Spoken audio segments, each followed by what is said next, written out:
گزر گیا تو پھر تو کوئی بات ہی نہیں رہی. تو ہمیں تیاری پکڑنی چاہیے. یہ جمہوری فورسز کی لڑائی الٹیمیٹلی غیر جمہوری سلوشن میں نکلے. آپ اور میں بھی انڈر اٹیک آ سکتے ہیں. لوگ اس کو اس طرح دیکھ رہے ہیں کہ یہ اس کی سائٹ پر ہے اور یہ اس کی سائٹ پہ. عوام کی رائے میٹر نہیں کرتی کہ 90% لوگ کس کے ساتھ ہیں، 70% کس کے ساتھ ہیں. نظام کا سٹیل فریم ہولڈ کرنا چاہیے. صحافت کرنا مشکل ہو گئی ہے. ایسے راز افشا ہو رہے ہیں. آپ بھی بند ہو جائیں گے، میں بھی بند ہو جاؤں. جب مسجد نبوی پہ ڈیبیٹ ہو رہی ہے تو آئین تو بہت ہی دیکھیں، آئین کو اسی فوج نے 3 دفعہ تو واضح طور پہ توڑا ہے نا.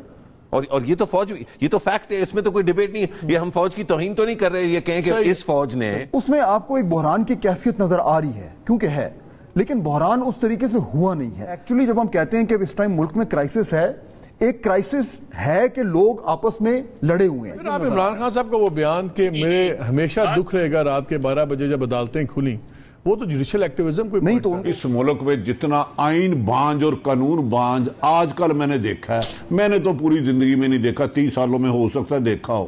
جس طرح پنجاب میں وزارت اعلیٰ گئی ہے، میں نے تو اس طرح کسی پلاٹ کو قبضے بھی نہیں کرتے دیکھا.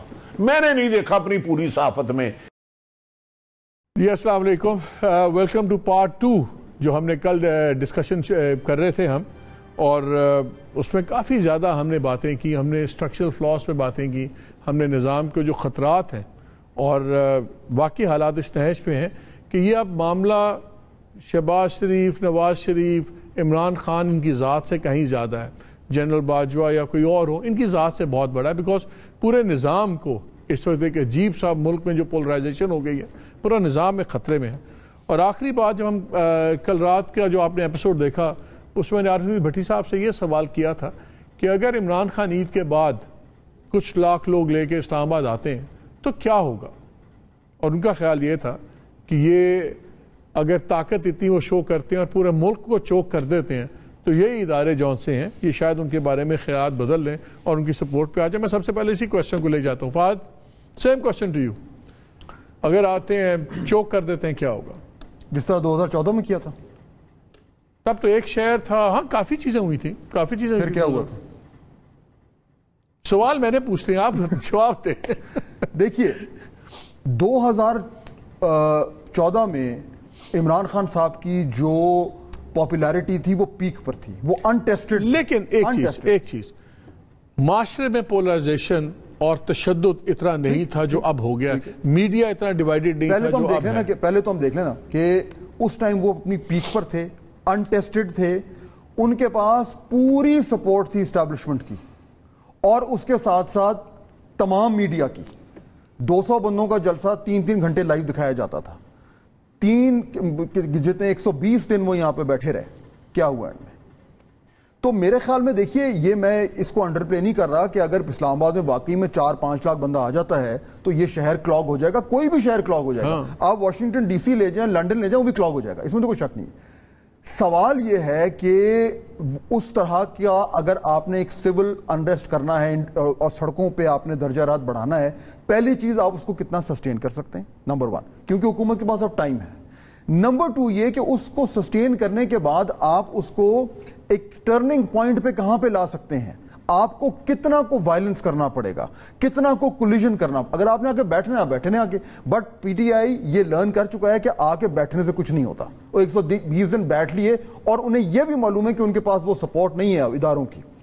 اگر انہوں نے بیٹھنا نہیں ہے تو پھر کیا کرنا ہے؟ اور اگر یہ کرنا ہے کہ پھر کولیجن کرنا ہے، کولیجن، وائلنس، ٹکراؤ، لاشیں، تو پھر آپ دیکھ لیں پھر پالیٹکس کہاں جا رہی ہے. اور اس پہ پھر میرے خیال ہے ویلیو ججمنٹ بھی دینی. مشرف، یہی سوال آپ سے. دیکھیں مجھے تو، اور کیا پی ٹی آئی کر سکتی ہے، پی ٹی آئی میں کیپیسٹی ہے اس ٹکراؤ کی، اس سب کی؟ ایک بیانیہ تو یہ ہے کہ 2011 کا لاہور والا جلسہ اور 2014 کا دھرنا، دونوں میں جس طرح کی سپورٹ پی ٹی آئی کو حاصل تھی، جو اندیکھی اداروں سے جو سپورٹ تھی، وہ اس نوعیت کی تھی جو اس وقت وہ ادارے شاید نہ دیں پی ٹی آئی کو اور عمران خان کو. لیکن میرا خیال ہے کہ جو معاملہ ہے وہ تھوڑا آگے بڑھ چکا ہے. ایک ٹائم وارپ میں ہم اس کو نہیں دیکھ سکتے. اس کے بعد سے 2014 کے بعد سے اب 2022 تک بہت سی چیزیں بدلی ہیں، اور خاص طور پہ پچھلے 1.5-2 مہینے میں جو بیانیہ عمران خان نے اپنایا ہے اس کی مقبولیت کا اندازہ تو اس سے لگا سکتے ہیں کہ بھٹی صاحب بھی جو ہے وہ بات ابھی پچھلے ایپیسوڈ میں بات ہوئی تھی, اشارہ ہوا تھا اس کی طرف, یہ جو کنسپریسی نیریٹو ہے خان صاحب کا. تو اب میں 100 دفعہ کہتا رہا ہوں, 1000 دفعہ کہتا رہا ہوں کہ یہ اس طرح نہیں ہوتا, پاکستان نے 20 سال پریشر برداشت کیا یا نہیں کیا, پاکستان اتنا کمزور ملک نہیں ہے, پاکستان کے پاس ایٹمی ہتھیار ہے. لیکن میں بھٹی صاحب کو یا کسی کو بھی کنونس نہیں کر پاؤں گا کہ امریکہ جو ہے اس نے یہاں پہ کوئی نہ کوئی گھپلا کیا ہے جس کی وجہ سے سب کچھ ہوا ہے. یہ تو ایک اس کا عنصر ہے. دوسرا جو زیادہ پریشان کن ہے وہ یہ کہ بی ایل اے نے جو ٹیررسٹ اٹیک کیا ہے کراچی میں, تحریک طالبان پاکستان نے تقریباً 300 اٹیکس کیے ستمبر 2021 کے بعد سے. جب سے طالبان حکومت کابل میں آئی ہے تب سے 300 حملے جو ہے دہشت گرد حملے پاکستان میں ٹی ٹی پی نے کیے ہیں, اور تقریباً 50 حملے جو ہے داعش نے کیے ہیں. اس پورے کے پورے ایک بالکل ایک سونامی ہے دہشت گردی کی جو اچانک سے, اور اتنی اچانک نہیں تھی, جو دیکھنے والے سننے والے ہیں جو اسٹڈی کرتے ہیں اس کو, ان سب نے یہ وارن کیا تھا کہ جس دن, including by the way army chief اور D G I S I اس وقت کے, ہم سب کو یہ پتا تھا کہ جیسے ہی طالبان حکومت آئے گی تو دہشت گردی میں اضافہ ہوگا. شاید اتنا اضافہ ہم ایکسپیکٹ نہیں کر رہے تھے. پوری ہم ڈسکشن کر رہے ہیں پاکستان کے مفادات کی, پاکستان کے آئین کی, کرائسس کی.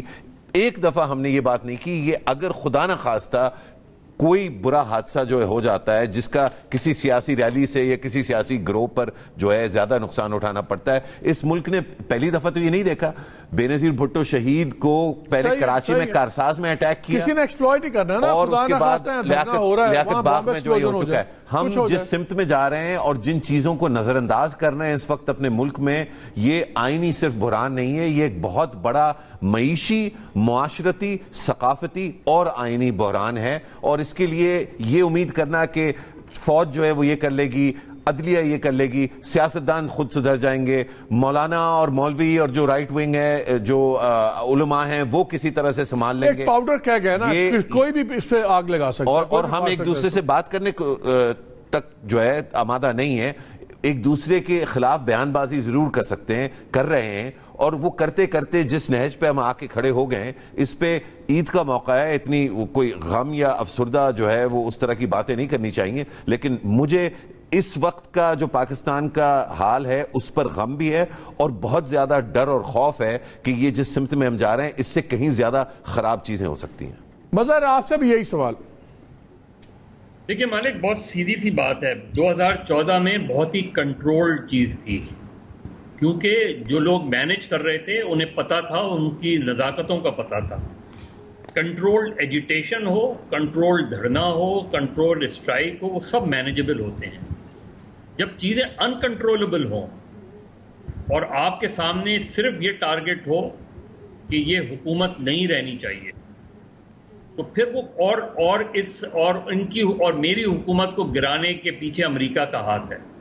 تو آپ سوچیں کہ جب آپ اسلام آباد میں 3, 4, 5 لاکھ لوگ لے کے پہنچنے میں کامیاب ہو جائیں گے, تو ایک انکنٹرولبل کراؤڈ جو ہے وہ کیا کچھ نہیں کر سکتا, اور کیا ریاست پاکستان اس چیز کو افورڈ کر سکتی ہے کہ اتنا بڑا انکنٹرولبل کراؤڈ. پہلے مینج تھا, پتا تھا پیچھے کون لوگ ہیں, وہ بتاتے تھے کہ آپ نے اس سے آگے نہیں جانا, اس سے آگے نہیں جانا, یہ باتیں اس نہج تک کرنی ہیں. وہ گورنمنٹ کو بھی تھوڑا سا پریشرائز کرتے تھے کہ بھائی آپ بھی آئیں, نیگوسیشن پر آئیں, بات کریں, بات چیت کریں, جوڈیشل کمیشن بنا دیں. یہاں کوئی کمیشن بنانے والی بات نہیں ہے. یہاں سیدھی سی بات ہے, اس گورنمنٹ کو ہٹاؤ, اس الیکشن کمیشن کو ہٹاؤ اور فوری انتخابات کراؤ, اور یہ سازش کو جو ہے وہ بے نقاب کرتے ہیں. تو یہ جو چیز ہے یہ خطرناک ہے. یہ 2014 سے بہت مختلف ہے صورتحال, اور اس کے مقابلے میں بہت زیادہ خطرناک ہے. اس لیے اس سے خوف زدہ ہونا اور اس کو دیکھنا, اور واقعی ظاہر انٹیلیجنس